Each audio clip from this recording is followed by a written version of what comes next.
Don't you have a word to show what may be done? Have you never heard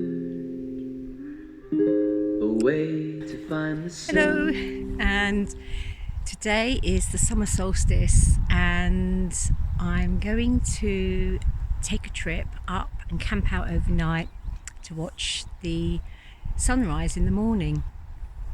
So we've got the boat moored down on the canal, and there should have been the two of us, but unfortunately the locks on the Glasson arm have done Henry's back in, and he can't carry anything. He can't even cycle or walk very comfortably, so he's on the paracetamol. And I've been really looking forward to this, especially because the weather has suddenly become warm and lovely, and so I've decided to do it by myself, which is a bit out of my comfort zone, but you know, nothing ventured, nothing gained. There's not much risk in it, and I just never wild camped on my own before.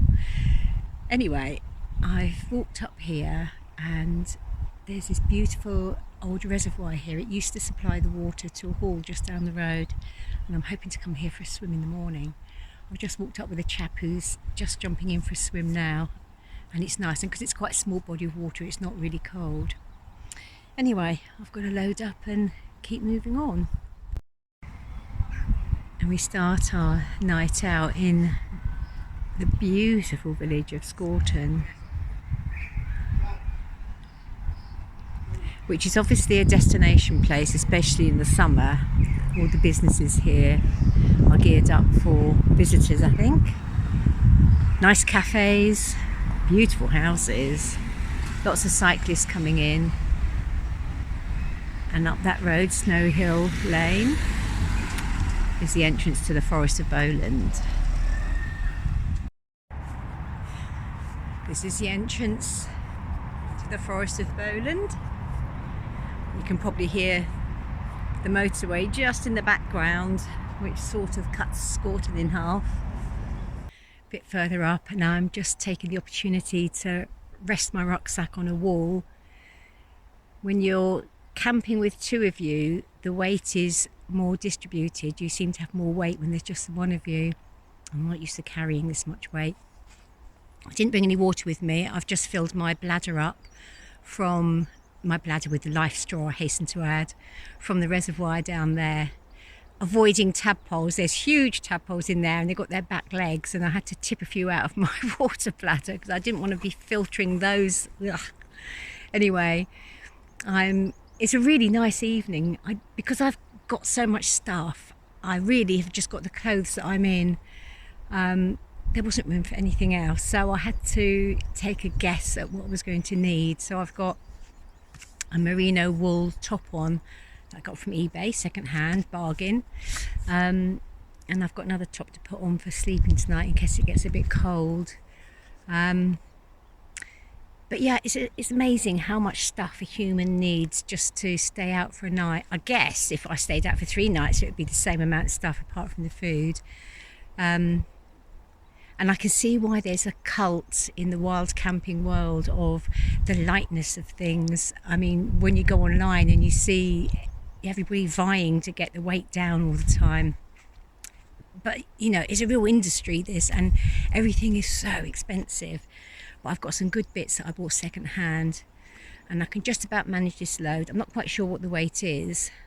I'm guessing it's around about 9 or 10 kilos, and I couldn't really carry more than this, but this is fine. And I've got some trekking poles which are new to me. They came from Henry's daughter, and I've never used them before, and they're a revelation. They're brilliant. But I did notice when I was using them the other day that my hands got a bit sore, probably because I was gripping them too hard. So I've bought myself some cycling gloves to help with that, and because I'm going canoeing later in the summer, it'll also be good for canoeing.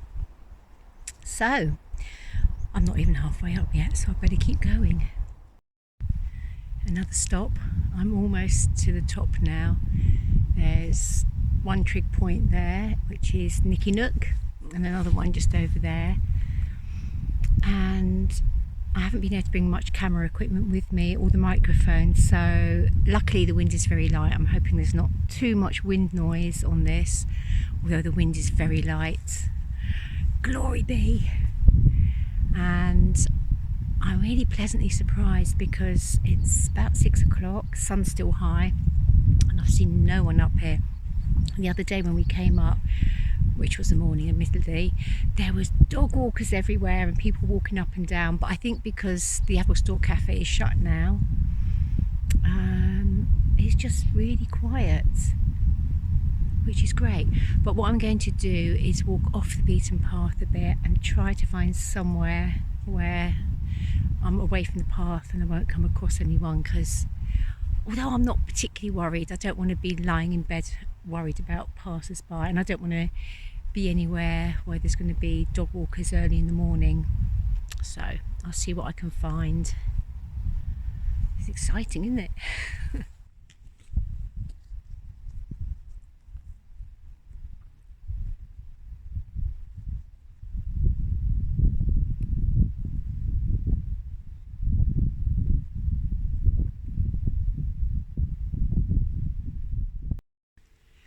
Well, I don't know. I can't quite make my mind up whether to go in a field of sheep, or because there's going to be no wind tonight, maybe I could go up to the top over there.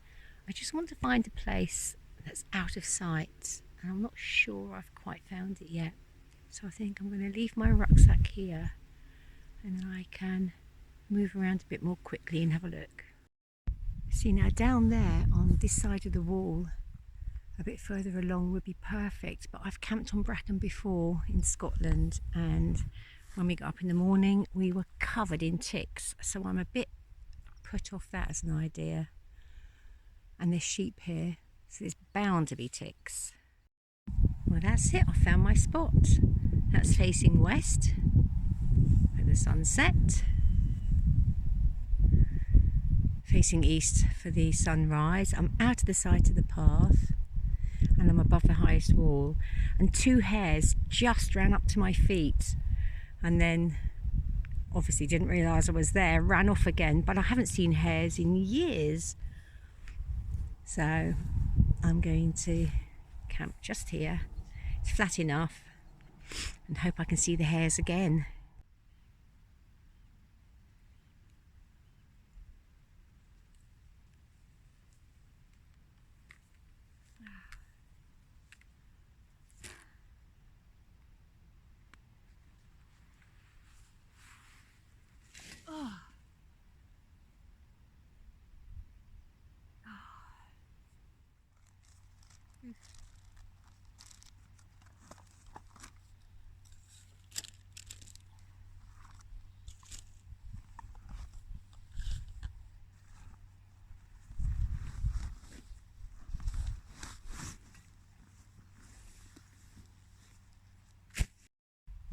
Well, tent's up, but I'm not sure I've got it in quite the right angle.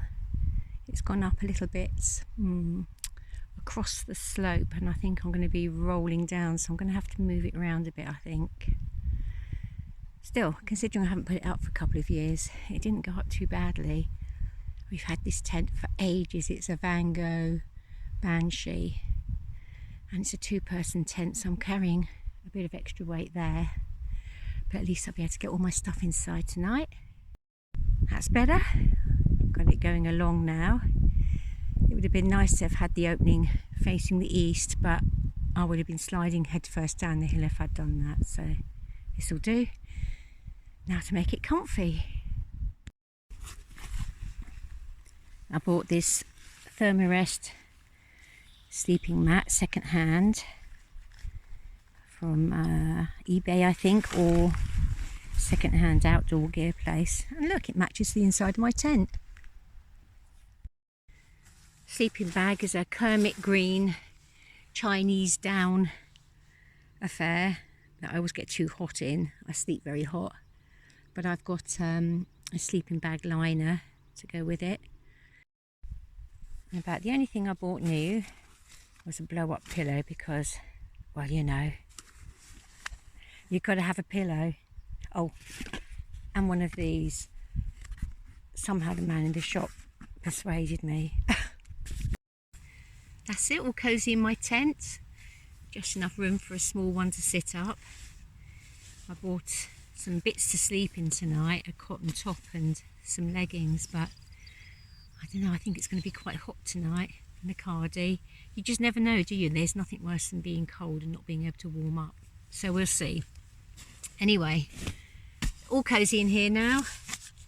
Time to cook some dinner.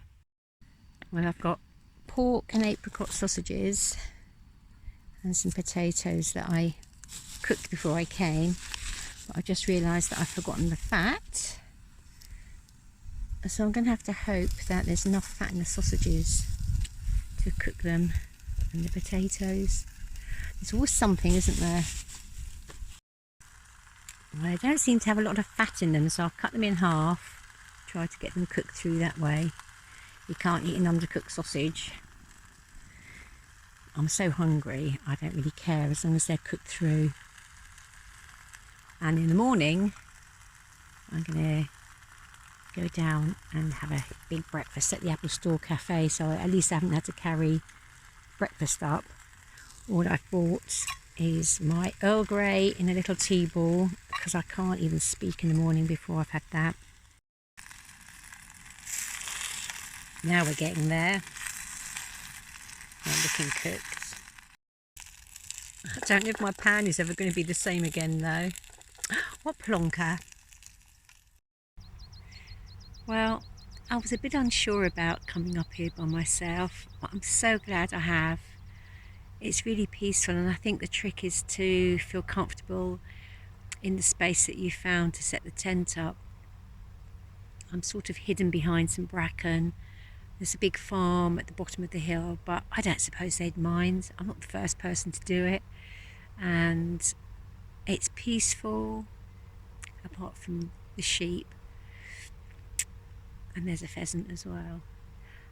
And I'm going to sit here, listen to a podcast, listen to the birds as they wind down, and watch the sun go down. And then it doesn't get late till about 11. I mean dark until about 11, and then I want to see the dawn, and I think that's at 4:49 tomorrow, so I'm not expecting to get a good night's sleep, but I don't mind. I can sleep when I get back to the boat tomorrow. Here come 3 more microlights.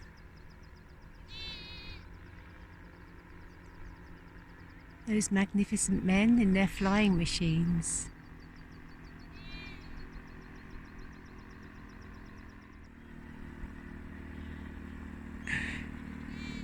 Just got to rave away from the red one.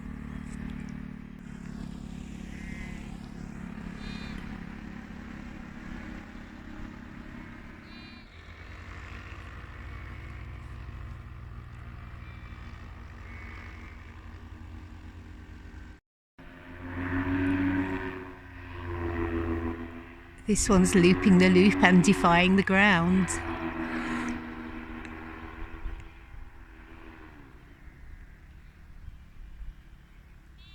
It looks a bit scary when they do that. It looks like they're falling.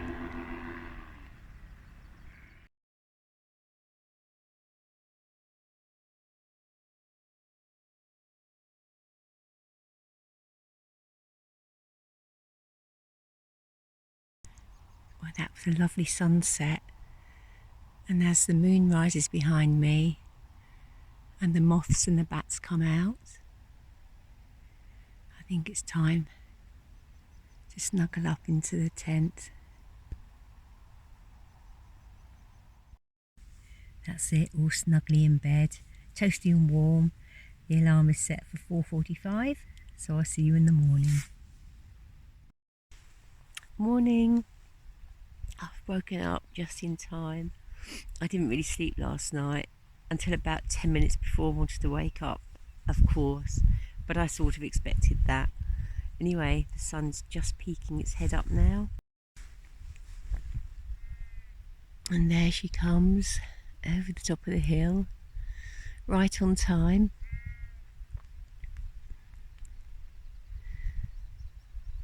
And midsummer is here. Oh, what a nice place to be.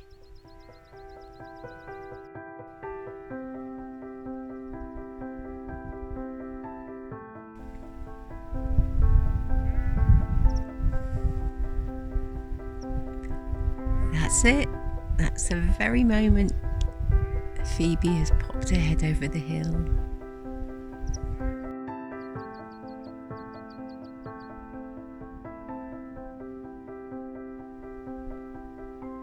It must be time for a cup of tea.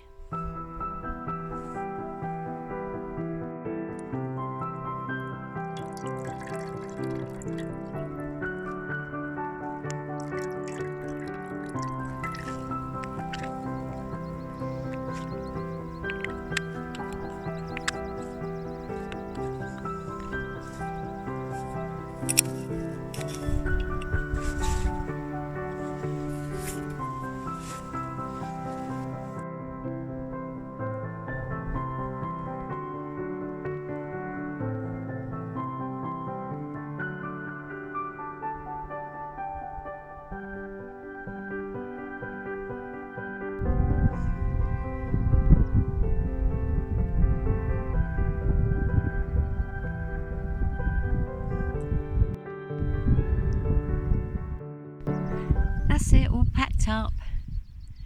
And it's still only 7 o'clock. I'm going to load up and go down the hill and see if I can persuade myself into the lake on the way down. Goodbye, lovely spot. It's been fun. So lovely. All the foxgloves are still out. And down there is the little pool. Oh, it's looking a bit cold from here. This looks like the spot to get in. Some convenient little steps down there. Before I have a swim, I've just come down to meet Henry, who's come up to meet me. How are you feeling? Much better.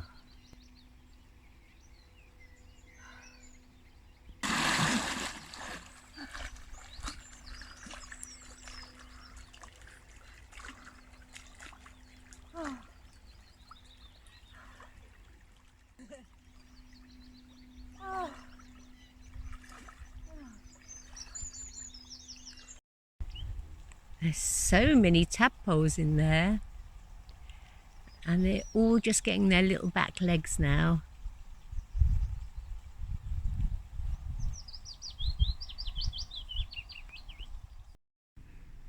And look at this place, the Apple Store Cafe, with grapes nearly ripe. It's gorgeous here, and I'm really looking forward to breakfast.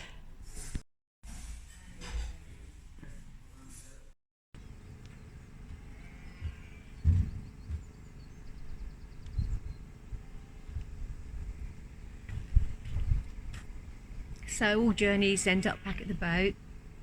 I've got my washing done. I've got to go and wash myself now, have a nice shower, and then a nana nap, I think, catch up on some sleep, and then I can start planning the next one, because that was a real adventure and I thoroughly enjoyed it. So if you're female and you've never done a solo camp before, plan it and do it, because it was amazing. Anyway, have a good week, everyone. See you on the next video. Bye for now. Don't you have a word to show what may be done? Have you never heard a way to find the sun? Tell